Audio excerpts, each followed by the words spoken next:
this is everything, and I mean everything you need to know about the 3-4-3 formation. It's a very commonly used formation nowadays in football, and it's very important to understand the player profiles that are required at wing back, for example, in the 2 number 10 positions, in the 2 centre midfield positions, and in the back 3.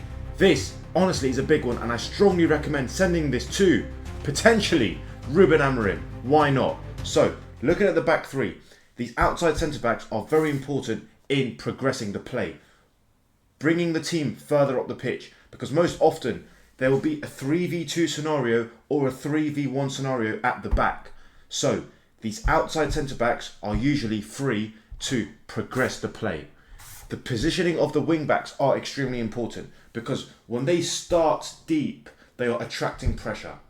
They must start high to open up space, and the gap between outside centre-back and wing-back needs to be filled up by the centre midfielder or the number 10, not the wing-back. Because when the wing-back drops in, they are usually marked by the full-back. So, when the wing-back drops in all the way here, the full-back follows. It's just attracting a lot of pressure, considering that the opposition winger is somewhere around there.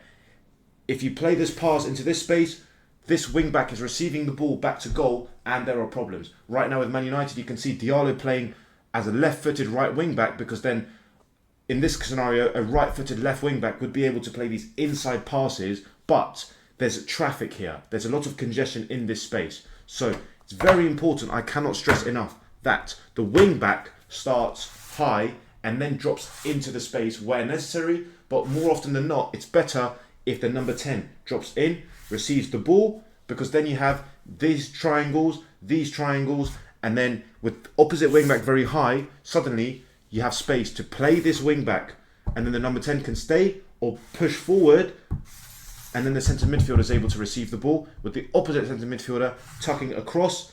It could be a pass out here, and that's where you can utilise this 1, 2, 3, 4 versus 3 central area domination. Now, I go through this level of detail and a lot more, so much more, in my formations guide. It's 7 hours of video content breaking down every single formation in the game of football. 6-a-side, 7-a-side, 8-a-side, 9-a-side, and 11-a-side. All of it is broken down in absolute detail. And also, I have the full positions guide, where every single position is broken down in absolute detail. So I strongly recommend that you check it out in the link in my profile. Because when the centre midfielder receives the ball, there could be a little bounce pass, back, play this one, and then this one is the free player. When this player receives the ball, they turn, and now they can run at the opposition fullback, where there is a 2v1. With right wing back, right sided number 10. And notice how that all starts from the outside centre back, progressing the play, then the number 10 dropping in. So everything is linked here. Now, the central centre back's role is very important as well, because when they receive the ball, they have everything in front of them. There is nothing behind them apart from the goalkeeper and the fans, and the sponsors, and the cameras, right? So they need to be able to find intricate passes through the middle. At times, can they find a line-breaking pass vertically straight into the striker, and then the 2 number 10s support underneath to receive a set. Then they can play the winger, and then they hit the box with aggression, with the striker, number 10, and opposite winger hitting the box, and this number 10 hitting the box, and everyone else pushes up the pitch. So that starts from the central centre-back, really making sure that they can find the number 9, or they can play the centre midfielder and then drop off, create different angles, pushing this player wider, receive the ball again, and this is where we see the rising importance of ball playing goalkeepers as well, because this goalkeeper will make an angle and push this outside centre back wider. So now they have a back 4, midfield 2, and then a front 5. They've created an overload. And if the central centre back can step with the ball again, find this centre midfielder who can turn. Maybe there's a few bounce passes. It goes back out to this one, and this is where this centre back shows again in this space. They can receive the ball. Now can they look for a switch onto the far side? Because they've played a few passes in this space here, then there's always a switch in that space. Whether that's to the number 10, can there be a line breaking pass vertically into this space, or a switch, a diagonal switch of play straight into there for the opposite side wing back to run onto, and every other attacker hitting the box with aggression, with proactivity, with dynamism. So believe it or not, the central centre back is the first attacker as well as the goalkeeper. These two players start the attack. So the decision making, the comfort on the ball of this player must be excellent. If not, then they just have to watch a lot of my videos and train individually in the park and train consistently with their team to get to the level where they are comfortable playing in the middle of a back three. Now, it's very important that the outside centre-backs have some athleticism, have some speed about them, because when the team push up the pitch, in moments of transition, they have to be able to cover these wide areas here, where the other team's wingers would be waiting, for example. The opposition wingers would be somewhere around here, right? So let's say the ball is with our winger here. Everyone else has pushed up the pitch. There'll be a moment where, let's say the opposition right back wins the ball, plays it to the winger. Let's say the red team's counter press isn't strong enough, isn't fast enough, and the opposition managed to find the pass out to the winger. This is where this left-sided centre-back must be comfortable, must be confident, and must be competent in covering these wide spaces here. So they must be acting like a fullback. So these outside centre-backs have to be centre-backs and full-backs at the same time. So in this scenario, they're acting as a full-back. Can they really delay the play? Can they slow them down, buy time for the rest of the team to retreat back into position, and then have the aggression, have the confidence to step, win the ball, and then start another attack?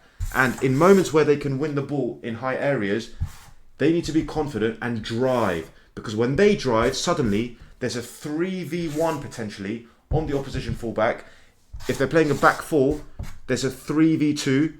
If it's a 4-4-2, for example, it's 1-2-3 against 1-2-3. But just notice how far back the winger has had to come. So right now, there is literally no threat. So the team can really push up the pitch and really be aggressive and suffocate the opposition. Because in these scenarios, when the outside centre-back plays the wing-back, this is where they have the licence to make an underlap, to make an overlap, to be aggressive. If you watch Bastoni at Inter Milan, he really progresses up the pitch because that's where there's an extra overload. Notice this, it's a 3v2, it's a 4v3 with the striker.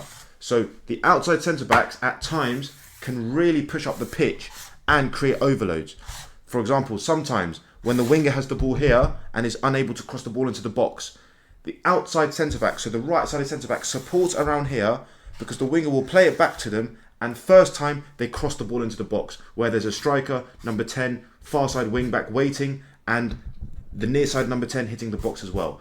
And then the left centre-back and the central centre-back tuck round to really force the opposition back, because once that cross goes into the box, let's say around here, the right side centre-back will get back in, and now they have their structured 3-2 rest defence. Very, very important. A back three and a midfield two as the rest defence, which is the shape when the red team have the ball further up the pitch to limit transition. And it's extremely important that this back three and midfield two build-up is emphasised. When the wing-backs have really pushed up, and now you can't even see it in the camera because that's how high they are, and the two number 10s have pushed up. That's when the left-sided centre-back receives the ball here, the number 10 now is in the camera shot. The number 10 drops in, as we said, in the gap between outside centre-back and wing-back, or the centre midfielder drops into that space, and then this centre midfielder moves across. They must work together, because the more they work closely together, the easier it is to play these quick combinations, these quick triangular passes, and this player can turn. And then the far side number 10, who's not in the camera shot, and now receives the ball and can drive and push up the pitch, creating a 2v1 with the opposite wing back, who you can't see, by the way, on their fullback. The reason why you can't see them is because of the setup I have at the moment. But the point is, it's actually a good thing, by the way, they are so high up the pitch, on the shoulder of the opposition fullback, very high up. So then there's so much space in build-up for the back three and the midfield two. So actually, it's a good thing that you can't really see them, because these are the players that are involved in build-up. The centre-back has the ball. There could be zigzags until we can find the outside centre-back who can drive with the ball.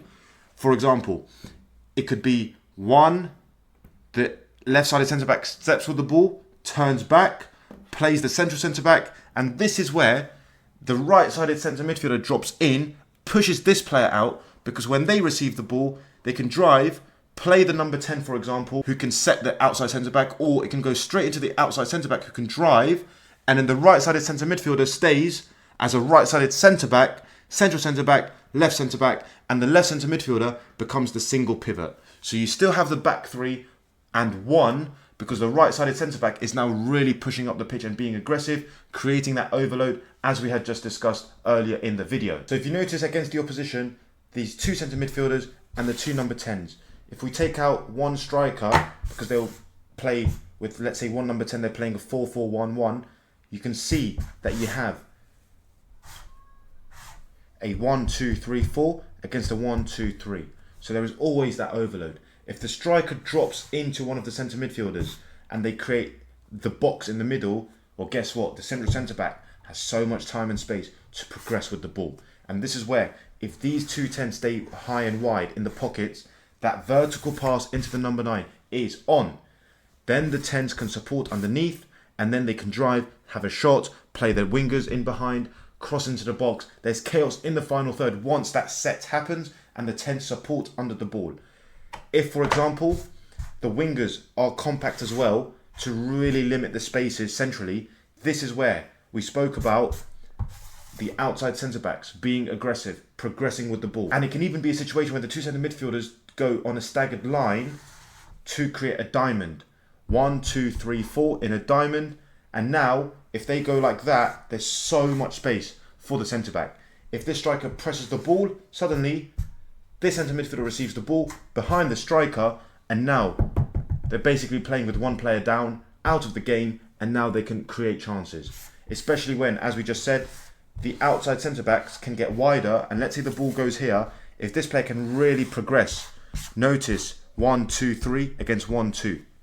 The number 10 playing in that square, creating problems. If this centre midfielder follows, look at the space here for this centre midfielder to receive the ball.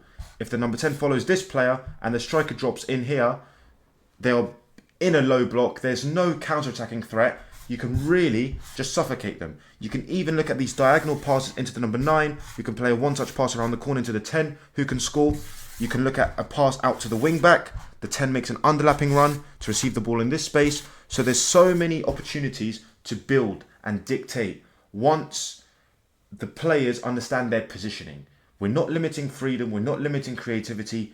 It's a framework, because we're saying if we can even play 1, 2, 3, 4, 5 passes to really draw them across, there's so much space here for the left-sided centre-back to receive the ball, drive, and now suddenly there's a 2v1 with the left-sided centre-back. The number 10 is here as well. There's a 3v2, 4v3. There is an overload. The left-sided centre-back can cross the ball into the box, an early cross into this space, or they can play the wing-back, cross the ball into the box, chaos in the final third. Now, in moments where there's a transition and this centre-back clears the ball into this space, that rest defence structure is very important, where it's that back three structure. The cross goes in here. It's very important that these two players are marking the counter-attacking threat as well as the back three. So let's say this winger is high and wide there. This left-sided centre-back should stay very close. If this striker is here, this central centre-back should stay very close like that. These two centre midfielders can screen this central space here and lock on to the counter-attacking threat, just like that. If this winger stays high, locked on as well. So if this player clears the ball and drops here, it's just a 1v1 battle, being aggressive, winning the ball and starting another attack. If this player just marks the space and this player clears the ball, it will land around here, and then suddenly they have time, one touch into this space, and now there's a problem. So the players involved in the rest defence structure, left centre-back, central centre-back, right centre-back, two centre midfielders, need to be marking the opposition counter-attack. Very, very important. So then in transition, you don't get exposed. Because when that ball gets cleared, let's say into this space, because it's not like this and it's tight, it's just a foot race. It's about being strong, as a centre-back should be. It's about being dominant, 1v1 battles, secure the game, maybe go all the way back to the goalkeeper and start again. No problem. So you have to limit the space in moments of transition, but that starts from when you have the ball in wide areas, sort out the rest defence structure. Mark the players that might be a threat, but also, by the way, because of this system where you're attacking with 5 to 6 players, if this left centre-back can be aggressive and step in front of this winger, now the winger might have to track. And now, if this right-sided centre-back tucks in to create a back two with the central centre-back, you'll see this happen. And suddenly, the blue team have no out ball because they've realised they are really being suffocated in their own half. So those are the little details that can be added to the 3-4-3 system as well. And now when it comes to defending in that 3-4-3 shape, it ends up becoming a 5-4-1. And what's very important is, if you want to be aggressive and high pressing in this shape, you just go man for man. So yes, you're playing with two number 10s, but the striker could do one centre-back if you're playing against a back four. This striker does the other centre-back, lock on in the midfield area with your 2 centre midfielders and your 1 number 10, because this is the number 10, this is number 9. Full-backs, wing-backs. Front 3, back 3, and that's it. Locked on man for man. The goalkeeper will most likely go long here, and then can you win the first contact, second contact, and then go back to your keeper, and then you can start your attack again. You can build again. If you want to be a bit more conservative, a bit more safe, then you get your wing backs all the way back. So it's almost at times a 5v3. So the fullbacks are free, your 2 number 10s are guarding this central space here, and your strikers up top, ready to block off the switch from centre back to centre back. So when this centre back gets the ball here, this striker is blocking off this centre back. This number 10 is ready to press the fullback, or the wing back presses the fullback. This is down to the personnel. Is this player mobile, athletic, agile, dynamic, or is this one a little bit more? Which one is it? That's very important. If the pass goes out here, and let's say this number 10 does this fullback, of course this player is free. So this is where this centre midfielder needs to be doing a 50-50 job, where they are marking the space and ready to press the centre midfielder. And also the striker needs to step back into this area, so this centre midfielder is basically out of the game. This centre midfielder really tucks round, and everyone else tucks round as well, with the far side 10 dropping around here. Just notice once again, it's now become a 5-3-2. Or for example, the wing back can do the full back, so it would look like this. As the pass goes here, the number 10 stays on this centre midfielder, the wing back jumps onto the full back aggressively, cuts off the pass down the line, the left sided centre back becomes the left back, central centre back becomes the left centre back, right side centre back becomes the right centre back, and the right wing back becomes the right back. So now it becomes a 4-2-3-1, and it's asymmetrical, with the striker blocking off the switch from full back to opposite side centre back, this number 10 really getting round, and that's the compact shape there. This centre midfielder is spare. If this midfielder wants to drop it in, no problem, then this centre midfielder is spare. In this shape now, this fullback will most likely try and go down the line, or maybe go all the way back to the keeper, press the keeper. Yes, the centre back is free, but then this is where this number 10 can step onto the centre back. This player is free, no problem. This player can step onto this player. This player is free, no problem. The centre back can step, or the centre midfielder can step. Locked on, player for player, man for man, on the side of the board, leaving these players free. The goalkeeper will most likely kick it long into this space. Notice how this player is free. And that's how you can really manipulate the opposition and stop them from building play in the back 5 system. Whether you want the wing back to press the fullback, or the number 10 to press the fullback. There are 2 ways of going about it. It's just down to the player profiles and understanding which one works, considering the game state, considering the opposition threat. Where's their threat? Is it in wide areas? Is it in central spaces? So all of that considered, you'd be able to understand, is it better for the 10 to press the fullback or the wing back to press the fullback? And in moments of transition where the red team, in that 5-4-1 shape, win the ball deep in their own half, this is where the wing backs have to explode and be aggressive. So let's say the blue team have pushed up the pitch and the winger has the ball here and is going 1v1. This fullback is underlapping, overlapping, trying to make things happen. In moments where there's an opportunity to win the ball back in high areas, let's say this left-sided centre-back wins the ball, they have to play the left-sided 10, because that's where the space is to turn and run at the opposition defence. Or it can be one pass here, turn, and in the duration, the far side wing-back is being very aggressive and making a forward run to receive the ball in that space in behind. So the wing-backs have to be ready to push up, as well as the 10s being ready in modes of transition to run into the space in behind, or be able to receive the ball from the left-sided 10 here and make things happen. Drive, carry the ball, and in the duration of that, the far side wing-back is really pushing up. As the opposition retreat, this player will try to slow the number 10 down. Can there be another combination to turn, find this diagonal switch of play? And this is where the far side wing back can have a lot of joy in moments of transition. So the transition element is very important, because often if that isn't right, this 5-4-1 block will just stay in a very compact, low 5-4-1 block. And often it's very difficult to get out of the block and start an attack. But with the right instructions to the wing backs and the 10s, in those moments, can the outside centre backs or the central centre back play that forward pass to that attacking outlet and then turn and make things happen in the final third. So I really hope you gained an insight on the 3-4-3 formation in possession, out of possession, and in moments of transition. Now I go through this level of detail and a lot more, so much more, in my formations guide. It's 7 hours of video content breaking down every single formation in the game of football. 6 aside, 7 aside, 8 aside, 9 aside, and 11 aside. All of it is broken down in absolute detail. And also, I have the full positions guide where every single position is broken down in absolute detail. So I strongly recommend that you check it out in the link in my profile. And drop in your thoughts in the comments below on what formation I should do next.